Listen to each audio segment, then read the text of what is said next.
બોટાદ જિલ્લાના રાણપુરમાં પીજીવીસીએલની ઘોર બેદરકારી સામે આવી। રાણપુરના પરા વિસ્તારમાં બેકરીના છોટા હાથી ટેમ્પોના ચાલકને ઇલેક્ટ્રિક શોક લાગતા ગંભીર ઇજાઓ। ટેમ્પા ચાલક ટેમ્પામાં રહેલ બેકરીના સામાનને ગોડાઉન પર ઉતારવા જતા હતા ત્યારે ટેમ્પા ચાલકનો હાથ વીજવાયર સાથે અટકતા લાગ્યો શોર્ટ।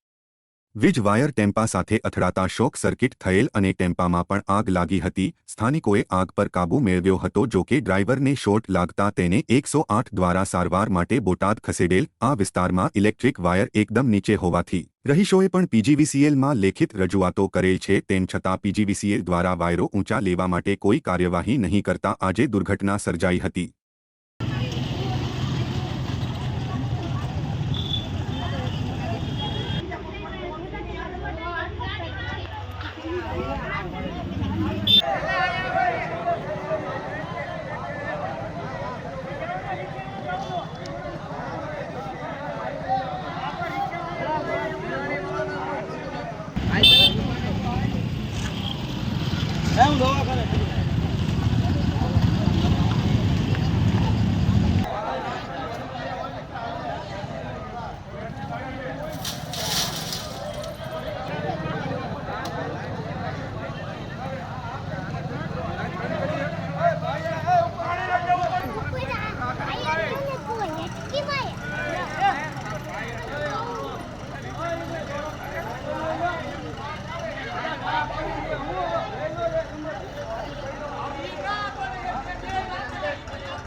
વર્ષોથી અમે અરજી કરી છે અને છતાં હજી કોઈ જીએબીવાળા હજી સુધી કોઈ આનું કાર્યવાહી કરતા નથી।